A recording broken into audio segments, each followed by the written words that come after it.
안녕하세요. 경제를 말하다입니다. 최근 공식 발표는 아니지만 마이크론과 웨스턴 디지털이 일본의 메모리 반도체 기업인 키옥시아를 인수하려고 한다라는 소문이 돌고 있습니다.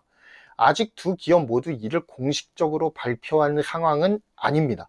하지만 업계에서는 만약 이 둘 중 하나가 키옥시아를 인수하게 될 경우에 올 상반기 안으로 인수 작업이 마무리될 것이다 라고 하는 소리가 스멀스멀 새어나오고 있습니다. 이런 비공식적이지만 충분히 가능성이 있는 뉴스가 보도가 되면서 자연히 관심은 현재 1강 5중 체제로 지속되고 있었던 낸드 시장이 어떻게 재편될 것인가에 대한 갑론을박이 펼쳐지고 있는 상황입니다. 가장 큰 줄기의 논란은 한 두 가지 정도로 압축이 될 수 있을 것 같은데요. 첫 번째는 이제 삼성전자가 더 이상 낸드 시장의 패권자가 아니게 될 것이라는 비관적인 분석이 그 하나입니다. 그리고 두 번째는 1강 5중 체제였던 낸드 시장이 4강 체제로 재편이 되면서 낸드 플래시 수익률이 전반적으로 개선될 것이다 라고 하는 긍정적 기대가 대두되고 있는 상황이죠. 물론 이 두 가지 모두 시장에서 매우 중요한 이슈일 것입니다. 하지만 저는 오늘 이 두 가지에 매몰되지 않고 제가 생각하는 반도체 시장이 어떻게 흘러가게 될 것인가에 대해서 한번 이야기를 해보고자 합니다. 자동차 반도체를 중심으로 첨단 산업에 필요한 반도체들의 수요가 폭발하기 시작하면서 글로벌 반도체 공급 체인이 그 물량을 감당하지 못함에 따라 반도체 품귀 현상이 계속해서 진행되고 있습니다. 그리고 그 피해는 첨단 반도체의 주요 수요국인 미국과 유럽 선진국들에게 돌아가고 있는 중이죠. 이렇게 상황이 급박하게 진전이 되면서 미국의 바이든 대통령은 동북아에 치중되어 있는 반도체 제조 패권을 미국으로 회수하고자 하는 행보를 보이고 있습니다. 미국은 자국 반도체 회사에 대한 적극적인 지원에 나서면서 반도체 굴기에 적극적으로 나서고 있는 그림을 보여주고 있는데요. 바이든 정부는 지난달 경기 부양을 위해서 2조 2,500억 달러, 하나로 약 2,500조 원을 인프라에 투자할 것이다 라고 하는 엄청난 경기 부양 계획을 밝혔습니다. 또한 그중 500억 달러를 반도체 제조 산업 지원에 쓸 계획이라고 밝혔죠. 미국 정부는 오는 12일 삼성전자, 인텔을 비롯한 주요 반도체 업체들을 초청을 해서 차량용 반도체 글로벌 공급 부족 현상에 대한 대책을 논의한다고 합니다. 이미 바이든 대통령이 자국 반도체 제조업 강화를 천명한 상태에서 대표 반도체 제조 기업들을 집합시켜서 무엇을 요구할 것인가에 대해서 업체는 촉각을 곤두세우고 있는 중입니다. 대강 예상을 해보자면 미국 자국의 공급망 강화를 위해서 현지 투자를 확대해달라고 압박을 넣을 가능성이 높다고 점쳐집니다. 하지만 지금 미국의 반도체 패권 장악 시도는 철저하게 중국을 고립시키고자 하는 의도에 맞춰져 있다라고 해도 과언은 아닐 겁니다. 미국 내 반도체 기업들의 반도체 설비 직접 투자 확대를 주문함과 동시에 반중 반도체 동맹에 동참할 것을 요구하는 선까지 나아간다라고 한다면 우리 입장에서 보았을 때는 사태가 심각하게 돌아갈 수 있습니다.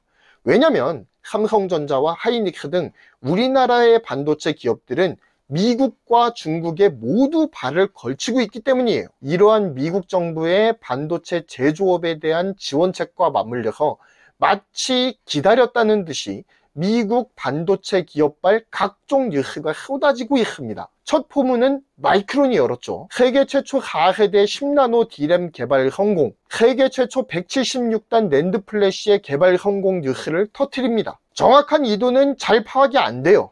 그리고 마이크론 쪽에서도 EUV 공정을 사용하는 삼성과 하이닉스에 의해서 기술이 금방 추월당할 것이다 라고 하는 사실 또한 잘 알고 있을 것입니다.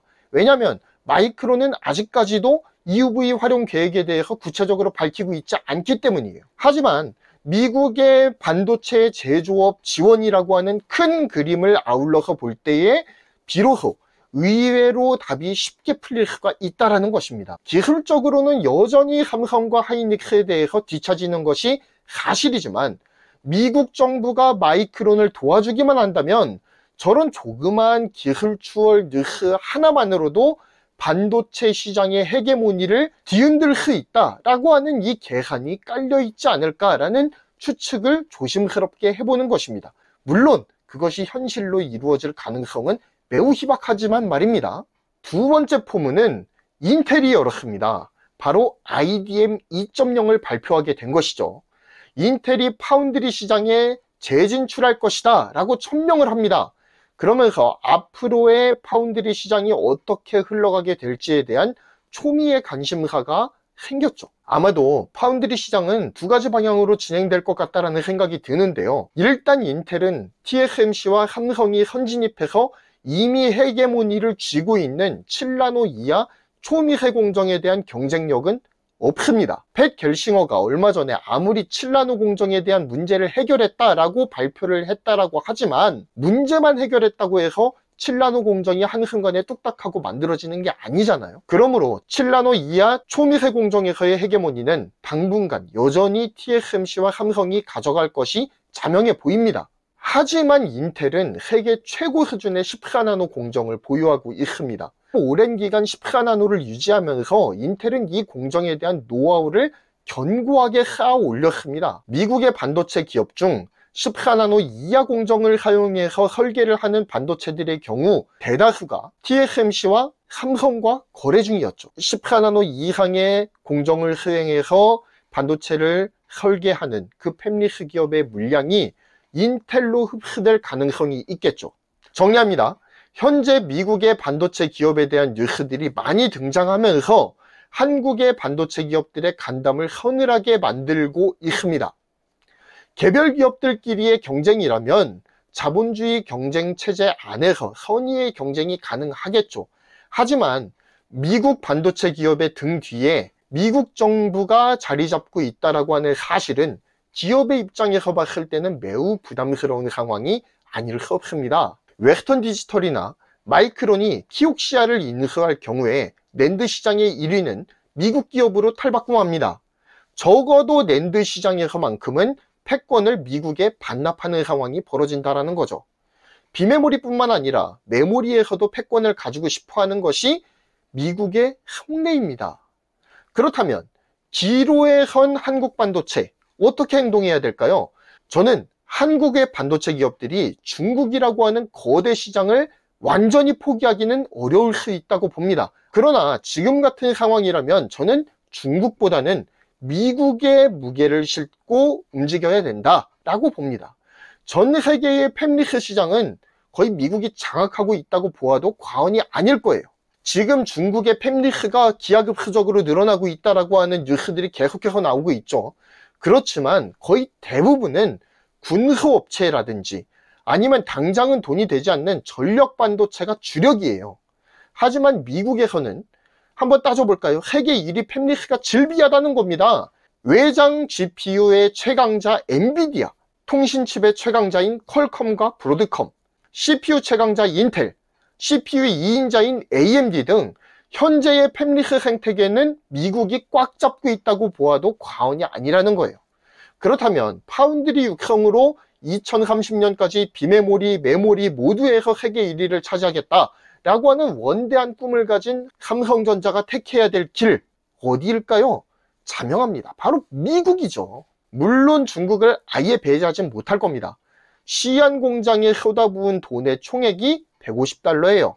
쉽게 포기할 수 없는 것 사실입니다. 게다가 중국은 매년 석유보다도 더 많은 반도체를 주문하는 국가로 유명합니다.